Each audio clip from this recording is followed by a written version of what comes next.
picture this, right? You've finally reached the summit. The absolute peak. Yeah. The closing documents are signed, the legal teams are totally done, and, the wire transfer officially hits the bank. Oh, man. That feeling. Right. You refresh the screen, and the number sitting in your account is like everything you've grinded for over the last decade. The game is won. Exactly. The congratulations are pouring in, your board is thrilled, your family is celebrating, you pop the champagne, but then, well, Tuesday morning arrives. And the silence in your house is just absolutely deafening. It is. There are no urgent emails flooding your inbox. I mean, there's no executive team looking to you for immediate direction, no fires to put out. Nothing at all. Right. And the expectation you've held on to for years. The fantasy that got you through the darkest days of building your company was that this exact moment would mean ultimate freedom. Right. The promised land. But the reality is this severe emotional whiplash that just leaves you completely disoriented. The deal worked flawlessly.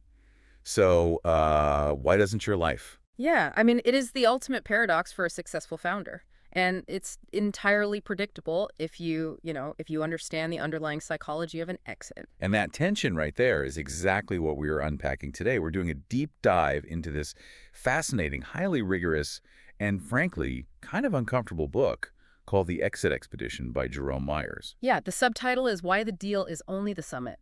Exactly.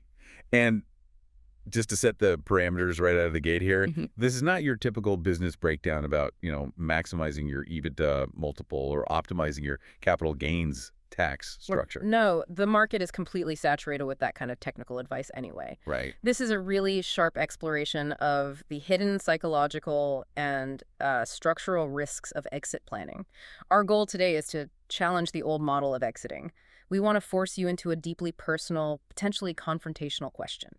Which is, are you meticulously preparing for the transaction, or are you actually preparing for your life? So I want to introduce the narrative anchor for this deep dive. The book follows a founder named James, and James gets a call from a guy at a private equity firm, Crestbridge Capital. It's the call literally every founder dreams of taking, right? Oh, 100%. The timing is right, the market is hot, and the associate floats a valuation number that it rearranges the air in the room. It's exactly the number he wants to hear. It is.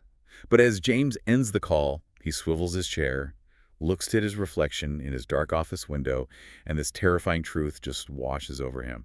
He knows exactly, down to the decimal point, how to prepare his company for a sale. But he has done absolutely nothing to prepare himself. Nothing. Zero. He's totally unprepared for what that sale will actually remove from his life. It's this profound realization of his own blind spots. I mean, he realizes he is completely fluent in the language of the deal, right? Yeah. Due diligence, earnouts. Right, working capital, pegs, all of it. Yeah. But he is functionally illiterate in the language of what comes after. Yeah, totally. It's like, think about training your entire life for the Olympics. You win the gold medal, the anthem plays, and then you wake up the next day with, no gym to go to and no coach telling you what to do. You're just sitting on your couch with a medal. Exactly. So I have to ask you, the listener, what would you actually do on the first Tuesday after your exit? Well, and to understand why that Tuesday morning feels so incredibly empty, we have to look at what the business is actually doing for the founder before it's sold. Right. We have to move past the illusion of the summit and look at the daily reality of the climb. The book calls this the invisible role of the business. Right, because a business is never just a financial vehicle. No, not at all. It doesn't just provide income or equity. It provides this profound load-bearing infrastructure for your daily existence. Precisely. It dictates your structure, it dictates your identity, it dictates urgency and relevance. Yeah. The business is a highly efficient machine that provides daily, undeniable proof that that you matter. Wow. It tells you exactly where to show up, what complex problems are worth your cognitive load, and who relies on you for their livelihood. It literally organizes your entire world. There's this striking moment with James in the book. He's sitting in his truck in his driveway after that initial private equity call. He's just staring at his house. And the realization hits him. The business was a system that decided what mattered fast enough that he never actually had to ask if his life was aligned. Yeah, that part is so heavy. It is. Losing the business means losing the very scaffolding that made his life feel coherent in the first place. It's the invisible architecture. I mean, when you live inside a house for 15 years, you completely stop noticing the walls. Right, you just trust the roof will hold. Exactly. But if someone suddenly takes the walls away, you don't just feel a nice breeze, you completely lose your orientation in space. Okay, but wait, let me play devil's advocate here for a second. Sure. Because I've interviewed and, you've worked with hundreds of founders. The defining trait of a scaling CEO is basically chronic burnout. Oh, absolutely. Right. So isn't the entire point of selling a company to escape this exact crushing pressure? Like you build the machine so you can eventually sell the machine so you don't have to wake up with your hair on fire every single day. That's the narrative, yeah. So shouldn't losing that scaffolding feel like the ultimate hard-earned freedom? I mean, who are you when nothing is pulling on you? Well, that assumption right there is exactly the trap. It's what captures so many brilliant people. Really? Yeah, founders consistently confuse the pressure of the business with its function. Oh, interesting. Yes, you are carrying a tremendously heavy burden, no doubt. But the tension of that burden is also providing your sense of direction. The tension is the direction. Exactly. And the uncomfortable truth Myers points out is this. If your business has been quietly supplying the daily proof that you matter, and you don't recognize that mechanism before you sell it, you will ask the next chapter of your life to pay a debt it simply can't afford. Wow. That is a heavy, heavy thought. You're essentially asking an empty calendar to organically generate the significance that a 100-person company used to give you by default. And it will fail every single time. Because freedom from pressure is not the same thing as having an orientation. Right. Empty time doesn't create purpose. Empty time just exposes whether you have any internal architecture of your own. Okay, this brings us to a massive contradiction that I want to press on. If the business provides all this vital architecture, why do incredibly smart, hyper-capable founders blindly sell it without a plan for themselves? It's a great question. Right, because I've seen founders spend 3 years prepping for an exit. They build data rooms full of contingencies. They will spend 3 months fighting with lawyers over the precise wording of, like, indemnification clause. Oh, yeah, they obsess over the details. Or they bring in forensic accountants to verify microscopic EBITDA adjustments. So you're telling me that this level of hyper-intelligent, rigorous preparation just completely bypasses their own psychology? Yes, absolutely. Because the entire ecosystem surrounding them is explicitly designed to ignore the personal fallout. Really? Yeah, the system is built entirely for the transaction, not the human being. Which introduces what the book calls the transaction illusion. Right. The transaction illusion is this highly sophisticated, high-functioning lie that a successful financial transaction will naturally produce the orientation you need to live well afterward. Yes. It's the implicit belief that closing the deal will simultaneously close all the deeper existential questions of your life. And highly intelligent people fall for it because the financial system constantly rewards and reinforces it. Yeah, I mean, right. think about the conversations James starts having once the LOI, the letter of intent is signed. Right. He talks to his CPA, his M&A attorney, his investment banker, and these people are brilliant. Top of their field. Exactly. They know exactly how to optimize the deal mechanics. They talk tax efficiency, market positioning, leverage, and risk mitigation. Everything is incredibly sharp and competent. Oh, they have a meticulous 100-point checklist for preparing the entity. Right. They'll normalize the trailing 12 months of financials, systematically reduce founder dependency, refine the 3-year growth narrative. But nobody, not one single highly paid professional in that room, looks the founder in the eye and asks the quiet question. What happens to you after? Exactly, because it's entirely outside their scope of work. Yeah. They are operating under the old model.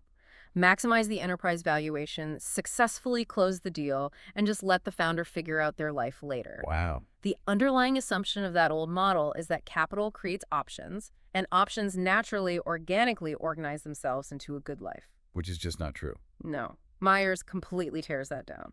He proposes a new model, define the life first, with extreme rigor, and then design the exit mechanics to serve that specific life. Because the way traditional post-exit planning works, Yeah. it's like staging expensive furniture inside a house you haven't even decided to live in yet. That is a perfect analogy. Right. You're picking out couches for a new board seat or setting up family offices for angel investing, but you haven't even paused to ask if you actually want to be in that neighborhood. Yeah. So I have to ask, are these advisors actually failing the founder? Is the system just broken? Well, that's the most insidious part. The advisors aren't failing at all. They aren't. No, they are succeeding brilliantly at optimizing the transaction. They are executing exactly what they are heavily compensated to do. But in doing so, they completely ignore the transition. Ah, right. Transaction versus transition. Yes. And this is the real hidden risk Myers highlights. The biggest danger to a founder isn't making a bad deal and leaving a few $1 million on the table. It's not. No. The real danger is making a highly successful, legally flawless deal that leaves the founder totally stranded in an undefined life. A financially successful deal that strands you. That is, I mean, that's a terrifying prospect for anyone listening who is currently in the diligence phase. Oh, it should be. And what's wild is that because the entire M&A system ignores this psychological transition, founders don't realize that the exit actually begins long before the loanal paperwork is signed. The danger's already in the room with them. Exactly. The psychological exit doesn't start at closing. It starts with a subtle, creeping detachment months beforehand. There's this brilliant scene where James is sitting in his own leadership meeting. His executive team is arguing over budget priorities for the next quarter. And usually, James is the apex predator in that room. Right. He's the one driving the decision. Forcing clarity, resolving the conflict. But this time, he just watches. He stays quiet. And the team makes the decision without him needing to intervene. Yeah. He feels entirely replaceable before the deal is even done.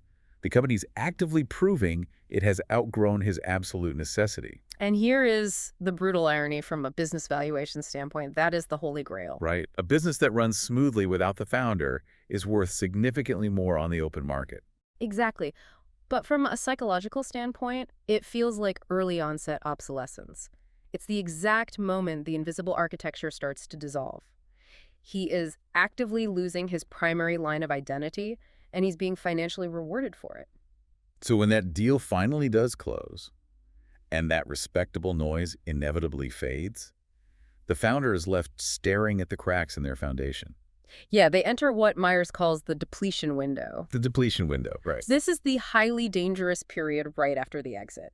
The founder is suddenly flush with maximum optionality, but they possess minimum internal clarity. And nature abhors a vacuum, right? So a flood of new opportunities rushes in to fill the void. Exactly. The inbox fills up again, but with a completely different kind of noise. Former colleagues reach out. Private equity firms offer board seats. You get pitched for advisory roles.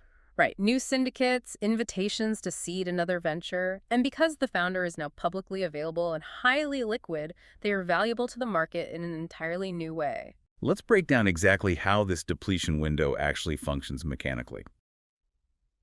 Myers argues that the business was acting as load-bearing walls for 6 specific areas of life. Right. The 6 centers of doubt. Yes. Self-image, relationships, work, health, prosperity, and significance. When the business is sold, all 6 of these pillars start to cave in simultaneously.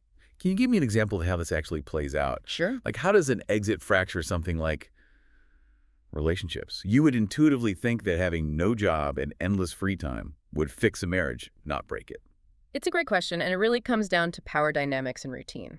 Okay. When you are the founder, you are the ultimate provider. You provide jobs, you provide direction, you provide the economic stability for your family. You're the apex of your ecosystem. Right.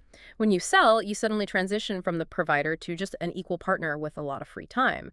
You are suddenly omnipresent at home, disrupting the established routines of your spouse and your family. Oh, wow. I never thought about that. Yeah, the power dynamic radically shifts. And that causes deep, unspoken psychological friction. That makes so much sense. And what about significance? I imagine that's a massive shock to the system. Oh, massive. You go from being someone who literally moves markets, who commands a room of 100 employees, to just being another wealthy guy trying to lower his golf handicap on a Tuesday afternoon. Exactly. The thrill of moving markets is replaced by the incredibly hollow victory of moving golf balls. Right. And this is where the real danger of the depletion window manifests. The founder feels this acute lack of significance, their relationships are strained because of the shifting dynamics, and their self-image is wobbly. So what do? They try to solve a deeply psychological void with a financial vehicle. They start saying yes to the noise. Like, sure, I'll join that board. Sure, I'll throw $1 million at your startup. Exactly. I really want to push our listener on this right now. If you say yes to that board seat, are you actually aligned with a deeply held vision for your future? Or are you just desperately trying to quiet the panic of open space? And what makes this so dangerous is that making these fast, reactive decisions looks completely respectable to the outside world. It's respectable noise. Exactly. Mm. You aren't doing anything obviously reckless. You aren't gambling away the fortune. Right, you're joining a board. You're angel investing. You are acting exactly like a successful exited founder is supposed to act. But motion without a governing aim isn't momentum, it's consumption. Wow. You are just frantically consuming opportunities to recreate the feeling of being needed. You are trying to recreate the pressure because you are having literal withdrawals from the structure of the business. You are trying to solve all such centers of doubt with one single move. And that mechanism never works. If you try to solve an identity and relationship problem by taking on a new venture capital project, you inevitably end up building a second version of a life you never intentionally chose. An unchosen life. Right. You assemble an unchosen life simply because the sheer momentum of those opportunities relieve the acute discomfort of ambiguity. So, if reacting to the void only builds a life you didn't choose, how do you actively construct one that you actually want? How do we give the listener a tangible tool to avoid this trap? Well, this brings us to the radical paradigm shift the book demands. Designing the descent? Yes. The metaphor of the descent is vital. The exit is not a bridge you just blindly cross over into paradise. It is a steep, highly technical descent off a mountain that you must intentionally navigate. Right. And the new model requires you to set strict, non-negotiable requirements before you evaluate any post-exit opportunities. It's like being a structural engineer. You don't call up a supplier and ask what grade of steel you should buy until you know if you're building a suspension bridge or a subterranean bunker. Exactly. You cannot evaluate the tensile strength of the steel until you know the exact structure it needs to support. You have to force your life design to shape the deal, rather than letting the deal dictate your life. Precisely. So what does designing the descent look like mechanically? It means building an operating system for your life before you sign the letter of intent. In the book, James has a massive breakthrough. He completely stops asking the market, what role makes sense for me to take next? And he starts asking himself, what must my next chapter hold to be fulfilling? So he shifts the filter. Right. He defines strict, rigid filters for his future time, engagement, and significance. And he actually uses those filters to say no. He does. He turns down a highly lucrative, incredibly prestigious opportunity, not because the financial mechanics were bad. I mean, it was a great deal. Yeah, totally. But because it violated the life he was designing. He learns the incredibly painful friction of saying no to respectable noise. And mechanically, this translates to the deal structure itself. Designing the descent might mean realizing you cannot handle a clean break on a Tuesday. Right. It might mean actively negotiating a phased earnout or a transitional advisory role to slowly lower your cognitive load over 18 months, rather than dropping it to zero overnight. It's the difference between guessing and designing. Exactly. Guessing is just reacting to whatever term sheet shows up. Designing requires you to impose your standards on the transaction. This is the ultimate paradigm shift Myers is offering, and it is the exact opposite of what the M&A industry teaches. A successful transaction merely monetizes the business. Right. It turns equity into liquidity. But an excellent exit aligns the life. Mm. Those are two fundamentally different achievements. Completely different. If you do not define your life first, the sheer momentum of the deal, the lawyers, the investment bankers, the private equity firms, they will assemble an unchosen life for you. You will inherit a life rather than author one. You surrender your authorship to the transaction. You assume the deal is the ultimate destination, when in reality, it is merely a pivot point. So, to bring this all home for you listening, whether you are grinding toward a liquidity event or you're an advisor guiding someone through one, we need to completely reframe how we view the sale of a company. The exit isn't the finish line. It's the exact moment the real questions begin. It is the moment where everything you haven't defined yet becomes your absolute, unavoidable responsibility. It is the moment the invisible architecture disappears, the noise stops, and you are left entirely with yourself. Which leads directly to the central, uncomfortable challenge of this deep dive. Are you meticulously preparing for the transaction, or are you actually preparing for your life? Because if you only prepare the data room, if you only optimize the entity, you are leaving your own psychology dangerously exposed. Absolutely.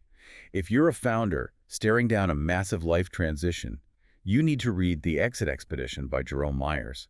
You need to start defining your post-exit life right now, today, before the overwhelming momentum of a deal forces an unchosen life upon you. Do not wait for the depletion window to hit. Right. Do not wait until you are staring at a blank calendar. Build the architecture of your next chapter while you still have the leverage and the clarity to shape it. I want to leave you with one final, lingering thought to sit with today. Yeah. Go back to that image we started with. The summit. Yeah. Imagine your business is completely gone tomorrow. The wire transfer cleared. The legal teams have gone home. But every system, every scheduled meeting, every urgent problem that tells you who you are and why you matter, vanished. It's all gone. When all that respectable noise finally stops, what exactly is left to guide your Tuesday?